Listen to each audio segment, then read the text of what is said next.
بدقسمتی سے زندگی ہمیشہ ہمارے توقعات کے مطابق نہیں چلتی۔ کبھی ہمیں یوں لگتا ہے کہ ہم خوشی کے ہمارے بادلوں سے بھی اوپر اڑ رہے ہیں۔ ہم اپنے دوستوں کے ساتھ ناقابل یقین حد تک اچھا وقت گزارتے ہیں، اور کبھی ہم زمین پر آ گرتے ہیں اور اتنا نیچے چلے جاتے ہیں کہ ہم واپس اٹھنے کے قابل نہیں رہتے۔ ہم مایوسی کے گڑھے میں جا گرتے ہیں، اس سے باہر نہیں نکل پاتے ہیں۔ ہم بالکل تنہا محسوس کرتے ہیں۔ اس تمام اکیلے پن میں ایسا وقت بھی آتا ہے جب کوئی بھی ہمیں نہیں سمجھ رہا ہوتا۔ ایسے وقت میں جب ہمیں احساس ہوتا ہے کہ یہ میری زندگی بہت دشوار ہے، ہم دیکھتے ہیں کہ ہماری روحانی زندگی بھی سنگین مسائل کا شکار ہے۔ ہماری زندگی گناہوں سے بھری ہوئی ہے۔ اس پر قابو پانے کے بارے میں سوچتے ہوئے شیطان آ جاتا ہے۔ وہ اسے ایک سنہرا موقع سمجھتا ہے اور آپ کو مایوسی میں ڈال دیتا ہے۔ وہ کہتا ہے، تم نے تو بہت گناہ کیے ہیں، اب تم تبدیل نہیں ہو سکتے۔ اب اس کے سوا کوئی چارہ نہیں کہ اسے ایسے ہی چلنے دو۔ وہ ایک کے بعد ایک فریب دینے والی بات کرتا رہتا ہے تاکہ آپ خدا پر امید کھو بیٹھیں۔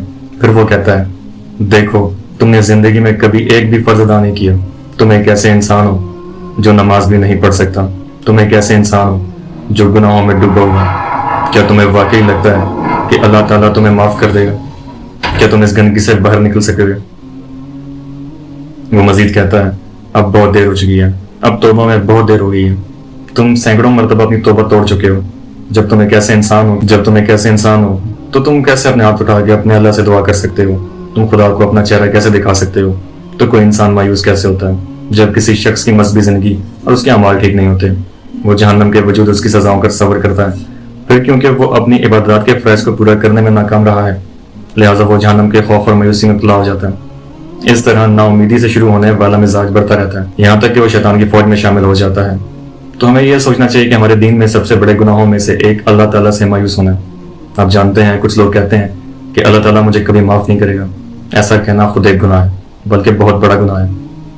لہٰذا ہمیں یہ دیکھنا چاہیے کہ اللہ تعالیٰ کیا فرماتا ہے، نہ کہ یہ کہ شیطان کیا کہتا ہے، جو کہ ہمیں معاف کرنا شیطان کا کام نہیں ہے۔ ہمیں شیطان سے دھوکہ نہیں کھانا چاہیے۔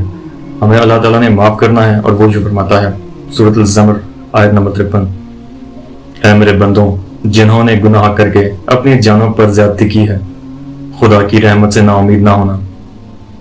خدا تو سب گناہوں کو بخشنے والا ہے، اور وہ تو بخشنے والا نہایت مہربان ہے۔ کیا آپ کوئی ایسے انسان ہو جو ایمان کے بغیر مر گیا ہو؟ نہیں، آپ مرے نہیں ہیں، آپ ابھی زندہ ہیں۔ اگر ہم آپ کے تمام گناہوں کو جمع کر لیں، یہ اللہ کی رحمت کے سمندر میں گرنے والے گندے قطرے کے برابر بھی نہیں ہے، کیونکہ اس کی رحمت لامحدود ہے۔ ہمارا خدا کیا فرماتا ہے، میری رحمت میرے غضب پر غالب ہے، اس کی رحمت اس کے غصے سے زیادہ ہے۔ اور اللہ تعالیٰ حدیث قدسی میں یوں فرماتا ہے، اگر میرا بندہ میری طرف ایک قدم بڑھاتا ہے میں اس کی طرف 10 قدم بڑھاتا ہوں۔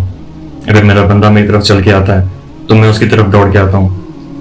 تو اپنے رب کی طرف چلو، اپنے رب کی طرف صرف چل کے نہیں بلکہ دوڑ کے جاؤ، تاکہ وہ آپ کے لیے رحمت کا سمندر کھول دے۔ جانتے ہو ایک مسلمان عالم کیا فرماتا ہے، تم جو کوئی بھی ہو اس کی طرف آ جاؤ، چاہے تم نے اپنی توبہ 1000 بار توڑی ہو پھر بھی لوٹ آؤ، آ جاؤ۔ کیا یہ مایوسی ضروری ہے؟ دیکھیں اللہ نے آپ کو زندگی عطا کی ہے، اس نے آپ کو کوئی درخت نہیں بنا دیا، نہ ہی کوئی جانور بنا دیا، بلکہ اس نے آپ کو انسان کے طور پہ پیدا کیا۔ اور سب سے اہم بات یہ کہ اس نے آپ کو اسلام جیسی نعمت عطا کی ہے۔ اپنی زندگی پر غور کریں، اس نے آپ کو نعمتوں سے نوازا ہے۔ آپ ایک ایسے انسان بھی ہو سکتے تھے جس کی زندگی صرف 10 دن ہوتی اور وہ اسپتال کے بیڈ پہ موت کا انتظار کر رہا ہوتا۔ اس لیے کبھی بھی اللہ تعالیٰ سے نا امید نہ ہو، کیونکہ اس نے آپ کو بہت سی نعمتیں عطا کی ہیں، وہ ایسا نہیں چاہتا۔ اس پر یقین رکھو، یہ مان لو کیونکہ اللہ تعالیٰ نے قرآن پاک میں ارشاد فرمایا ہے، تم ہی غالب رہو گے اگر تم سچے مومن ہو۔ پھر آپ کو یہ کہنا چاہیے کہ میرا رب مجھے معاف کر دے گا، یہ کہ میں اپنے ہاتھ اٹھاؤں اور خلوص سے دل سے توبہ کروں، جائے نماز پہ اتنے آنسو بہوں کہ وہ آنسوں سے تر ہو جائے۔ اللہ اس وقت آپ کی بات سن رہا ہے، وہ جانتا ہے کہ آپ کے دماغ میں کیا چل رہا ہے، وہ آپ سے ناراض نہیں ہے۔ اللہ چاہتا ہے کہ آپ اپنے ہاتھ اٹھائیں اور توبہ کریں۔ ہو سکتا ہے کہ وہ آپ کہہ رہے ہوں کہ ٹھیک ہے میں اپنی زندگی میں کچھ تبدیلی لاؤں گا، لیکن یہ ابھی صحیح وقت نہیں ہے۔ شاید آپ کہہ رہے ہوں کہ مجھے پہلے اپنی تعلیم مکمل کرنی ہے، مجھے زندگی میں کچھ حاصل کرنا ہے، یا آپ کہہ رہے ہوں کہ میں شادی کر کے زندگی کو کسی ترتیب پہ لے آؤں گا۔ یہ شاید کوئی اور بہانہ ہو، اسے ٹالتے رہیں، آخر کب تک ٹالیں گے؟ یقین جانیں یہ ٹال مٹول کبھی ختم نہیں ہوگی۔ جب آپ بوڑھے ہو جائیں گے تو شیطان آپ کو کہے گا، تم نے اپنی ساری زندگی غفلت میں گزار دی ہے، تم اس عمر تک خدا کو بھولے رہے ہو۔ اب تمہاری عمر 60 سال ہو چکی ہے، کیا تمہیں لگتا ہے کہ اب اللہ تمہیں معاف کر دے گا؟ اس طرح شیطان آپ کو دوبارہ مایوسی میں مبتلا کر دے گا۔ آج بھی قبرستان ایسے لوگوں سے بھرا ہوا ہے جو کہتے تھے کہ وہ شادی کے بعد نماز شروع کریں گے. ابھی اٹھ کھڑے ہو. ان تمام سالوں میں شیطان نے ہمیں دھوکے میں متلا رکھا ہے. مایوسی کے گڑھے سے باہر نکلو. ابلیس سے کہہ دو کہ میں اب سے تمہاری کوئی بات نہیں سنوں گا. اب کہتے رہو میں تو صرف اللہ کی بات سنوں گا. کیا صرف اس وجہ سے کہ آپ سے غلطی ہو گئی تھی آپ ایسے ہی رہیں گے؟ یا آپ یہ کہہ کے بیٹھ جائیں گے کہ سب ختم ہو گیا؟ یا آپ اٹھ کر یہ کہیں گے کہ اب میں اپنی زندگی دوبارہ شروع کروں گا؟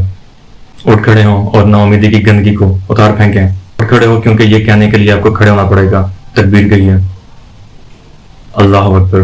اب فیصلہ آپ کے ہاتھ میں ہے کہ آپ نے ساری زندگی جو پہلے گزاری ہے اب بھی ویسے گزارنی ہے، اس کو تبدیل کرنا. اور یقین جانو نماز ایک ایسی چیز ہے، ایک ایسا فرض ہے جس کی کوئی معافی نہیں ہے، اور یہ کسی بھی حال میں معاف نہیں ہے، نہ چھوٹوں کو، نہ بڑوں کو، اور نہ بزرگوں کو.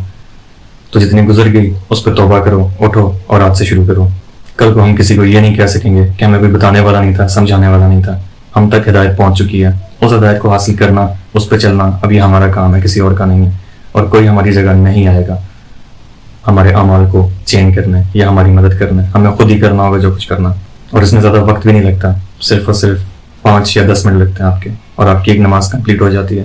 کہنے کو یہ دنیا جو ہمارے ساتھ ہوتی ہے ہر وقت، ہمارے دوست، رشتہ دار اور سارے جن کے ساتھ ہم مل کے کبھی یہاں جاتے ہیں کبھی وہاں جاتے ہیں، at the end of the day ہمارے ساتھ کوئی نہیں ہوگا. وہاں پہ ہوں گے تو ہمارے اعمال ہوں گے. اور آپ نے کافی لوگوں کو دیکھا ہوگا جو اس دنیا سے چلے گئے ہیں لیکن 2 یا 3 دن اس کے بعد انہیں کوئی یاد نہیں کرتا. تو وہاں پہ کیا کام آئے گا آپ کا؟